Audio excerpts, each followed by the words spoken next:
Hello, everyone. I'm Connor Young, an aspiring biologist and junior at the University of North Carolina, Chapel Hill. Today, we will be talking about the experience of one scientist and what it was like to work, learn, and grow in the field of biology as part of an underrepresented community. Please welcome Dr. Sally. Hello, everyone. I'm Jen, or Dr. Sally, as Connor just mentioned. I'm a postdoc at Dr. Erica Safar's lab here at La Jolla Institute for Immunology. I'm entering my 5th year of being a postdoc here, and before this, I did my PhD in biochemistry. I got trained in protein engineering and structural biology. And here, I guess previously I was studying HIV and some anti-HIV small molecule drugs. And in Erica's lab, during my postdoc, I've been studying hemorrhagic fever, viral proteins, and therapeutics, specifically antibodies that targets these viruses. Cool. So can you tell me a little bit about what your inspiration for becoming a biologist was? I know nowadays, speaking from experience, a lot of undergraduate biologists want to go into medical school and become doctors. Did you ever consider going into med school, or was research always your focus or your primary target after graduating? Right. So I knew from a very young age I always liked biology. I liked the nature shows. I was fascinated by how our body works. And going into after graduating undergrad with a bioengineering degree, I wasn't quite sure which route I wanted to go. I know I liked being in an academic setting, so I knew I wanted to be in grad school, but I wasn't sure, do I want to do something more science and research or something more medical related? So I did a lab rotation. In my graduate school, we were allowed 3 lab rotations. So I did the first one in a mice lab. That lab was in the medical school, and we had patients, mainly pediatric patients, and we would use some mice models to do some model studies. And then I choose my second rotation in an entomology lab, very different, just pure science. And then the third one in a structural biology lab. Structural biology for me was the most intimidating, the most challenging. I'm not a very computer savvy person, and structural biology requires a lot of that. But I thought, it's really cool. I just wanted to try it since I had these 3 rotation opportunities, and I get to spend 3 months in each lab of my choice and see what I preferred. Going into these 3 rotations, I thought I was going to like the first one, but that wasn't the case. I find working with sick patients and mice and having to sacrifice those animals it wasn't a cup of tea for me. Yeah, I get that. Yeah, so it's very different doing the hands-on research versus what you see on TV and what you imagine those jobs would be like. So yeah, for me, I couldn't decide either, but I just decided to find an opportunity where I can try it out. I should say that during picking, I had some choices in which grad school I could join, and I specifically picked the graduate school where the first year was dedicated to rotations instead of you have to go into the grad school and you have to pick a lab immediately. So yeah. Yeah, so it must have been nice to be given a wide variety of things to pursue. Yeah. So when you go in and wake up for every morning, what do you look forward to most when you go into work? I look forward to making progress. Science, I would say it's like 95% failure and 5% success. It sounds daunting, but when you are successful, it is a very, very rewarding thing.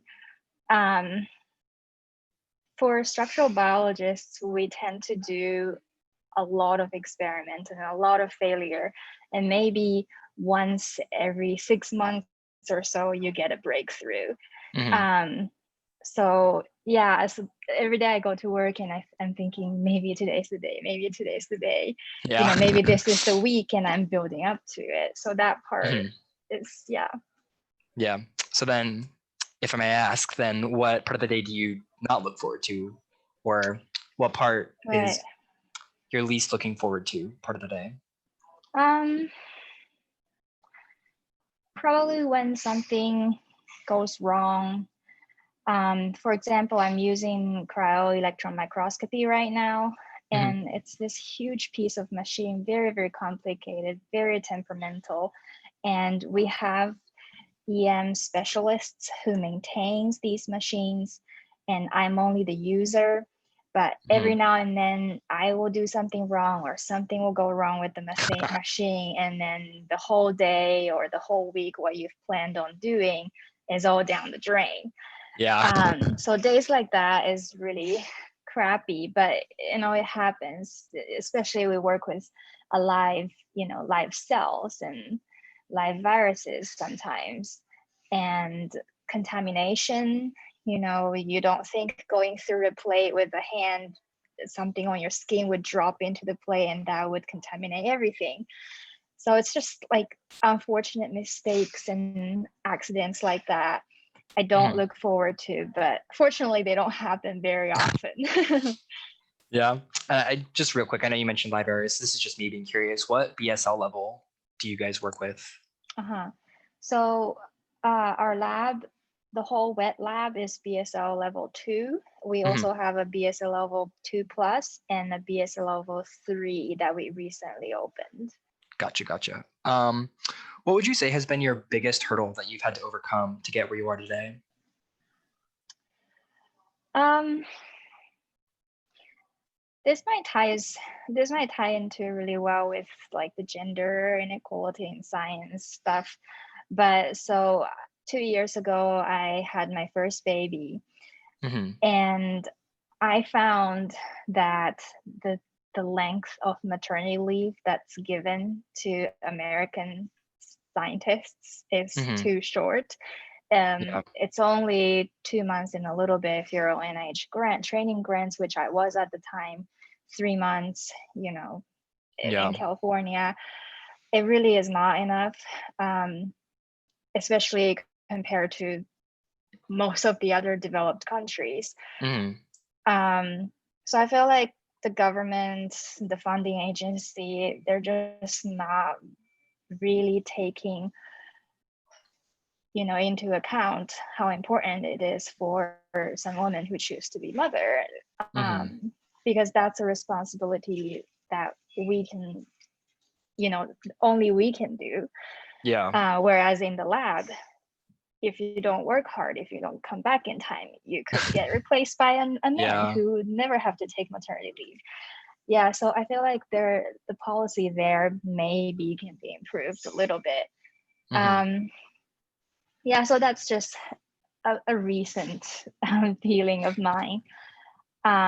Granted, I've never really had to go through a lot of hurdles and stuff in my career because I'm only at postdoc stage.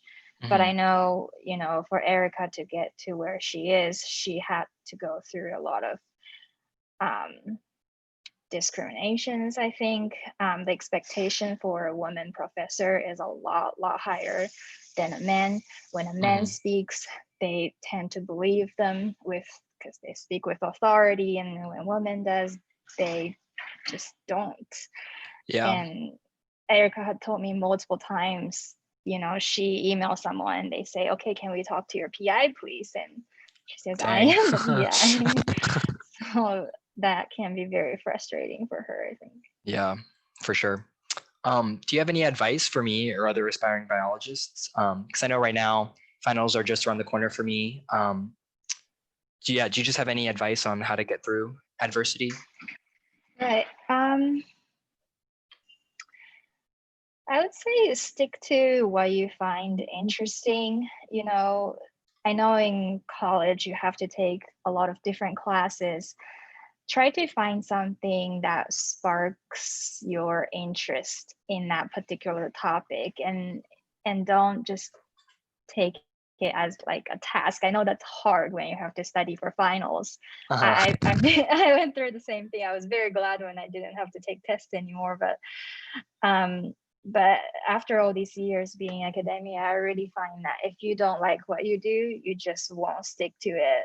In my grad school, we started with 10 students and only 4 graduated. Most of them just quit with a master's because they realized that's Wow. not what they wanted to do. And even after we all graduated, a lot of people went into teaching, which you don't really need to do a PhD for, or they went into sales Hmm. because they realized, the day-to-day grind of doing basic science wasn't their cup of tea. And by talking to them, I know they've realized that early on, but they still, decided to continue with the PhD, but I don't think they were very happy with it. So I think at different stages in your life, you can probably make assessment of, am I really enjoying what I'm doing? If not, maybe just switch earlier than later. Yeah, Yeah. gotcha. So do you feel that any dimension of your identity is invisible or marginalized in STEM? Just to give you some quick statistics, I know that for the Nobel Prize in all categories across the board, only 6% of all Nobel Prize winners have been awarded to women, whereas 94% has been awarded to men.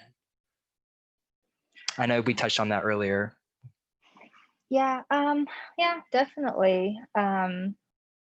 Going to conferences and just communicating in science community, I definitely find people tend to respect a man presenter Hmm. uh, with a little bit of respect, whereas when women present something, you know, yeah, they kind of ask for more proof and Hmm. more qualifications, and why are It you almost saying feels this like to? it's never enough. Yeah. Yeah, I just feel like as a woman, I get questioned a little bit more. My husband's also a scientist. We met in grad school, so we're like, Hmm. side to side with each other all on our career. And I would go to his talks and his presentation, and I do feel like he does get credit for, Hmm. because he's speaking as a man. Yeah. They just get a little bit um, more slack. I get that. yeah, yeah,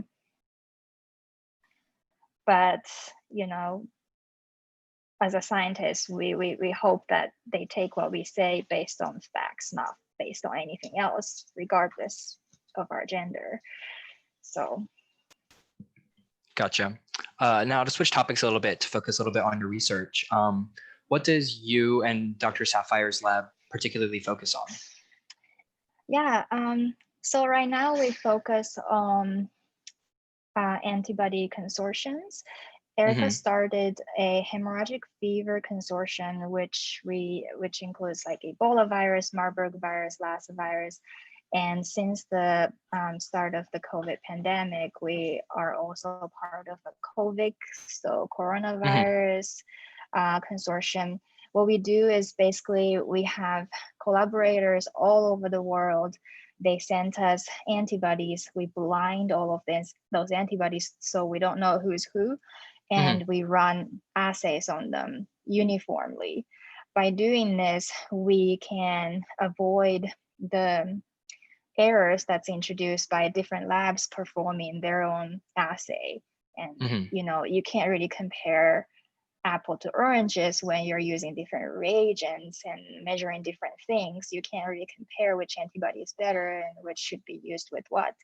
But by having this huge database, we can compare everybody fairly and equally. And what's the best thing about it is we have this massive amount of data, and that can be used to prepare for the next pandemic. Hmm. So I know before the COVID pandemic hit, you guys focused a lot on neutralizing antibodies for Marburg, and I think specifically the NPC1 receptor. Um, do you think you could talk to me a little bit about that and how that works? Yeah, so Marburg virus it's not, I don't think it's as well known as Ebola virus. Hmm. Um, Partially because there hasn't been as large of a Marburg virus outbreak as it has been for Ebola virus. But people should know, just like the COVID-19 SARS-2 virus, this is basically a time bomb. All it Yeah. takes is for a person to go to the wrong place and get the wrong disease and then spread it to a lot of people. So Hmm. it's really important for us, since we already know about this virus, we know it's very dangerous, and we have the genomic sequence for this virus. It's our responsibility to be ready for that outbreak. Um, so Marburg virus, because it hasn't been like, there hasn't been a very big outbreak, um, not very many categories of antibodies has been developed. So far, there's two classes. One, like you said, targets the NCP1 receptor binding site. Hmm. Another one targets a domain. We call it the wing domain because it kind of swings around and we don't really see it in our structural data. And there's a new class of antibody that I'm currently studying that targets the fusion loop Hmm. of the surface glycoprotein. And these were selected from immunized chimpanzees. Yeah, so the reason why we want to know where they bind is because that tells us what the inhibition mechanism is. For example, the class of antibody you mentioned, it targets the NCP1 receptor binding site, which means it blocks the antibody to bind to the human receptor. Hmm. And that virus binding to human receptor is what allows the virus to go into our cells. So if you block that event, Yeah. the virus has no chance. Hmm. Now the other two types of antibodies, the wing domain is considered flexible. It kind of shields that receptor binding site, sometimes off, sometimes open, Hmm. because it's so flexible. If you bind an antibody to it, it kind of mess up this shielding effect that virus naturally has. Yeah. So it screws up the virus before it even have a chance to bind to our cells. And the last type that I'm currently studying that binds the fusion loop, after the virus binds the receptor, it has to go through a series of conformational change in order for the virus to fuse into the human cell, and that's how the Hmm. virus injects its genome to our cells and replicate Yeah. itself. So that's called a fusion event. The fusion receptor blocks that conformational change that's required for the fusion event to happen. So Hmm. that functions a little bit later, after it can bind, but then it's kind of stuck. So the virus binds the surface, but it can't really get in. Yeah. And then so my last question, I know that you guys have been working on treatments for these diseases, and I know that there aren't currently any out on the market, but how soon do you think it will be before we get a treatment or a vaccine for Marburg or Ebola? Do you have any idea? Do you think you might be able to put a timestamp on something like that? I think Ebola virus is going to be fairly soon. There were two antivirals or antibody therapies that was tested in the most recent Ebola outbreak, as a phase 3 clinical trial, and two of them passed. Hmm. So those will be given to people who are high risk, if there were to be another outbreak. So this kind of antibody, it's used as a therapy, not yet as a vaccine. So you don't really give it to, you know, all healthy Yeah. individuals, because Ebola virus, luckily, the outbreaks we've seen so far has been contained in West Africa, Hmm. in smaller tribes. And so, yeah, that's where Ebola's at. I would say the field has made really great progress in Ebola therapeutic development. Mhm. Marburg, only the mRNA antibodies that's in the paper you've mentioned has Mhm. been tested in non-human primates. None of the others has. They have been tested in small animals, like mice and guinea pigs. But yeah, only I think the one that got tested in non-human primate that showed 100% protection is called MR191. That one even can raise resistant mutations, which means virus can escape that Mhm. antibody fairly easily, which is a problem. So it desperately needs a partner to kind of to go with it to be used as a cocktail therapy. Mhm. So that's why we're studying, not just that one class, but the other classes. Because if the others also work really well, and if they have a synergenic effect, they can go really well as a cocktail therapy. So for Marburg, we're still a bit ways away, especially we haven't done any clinical trials. So maybe a few years. Gotcha.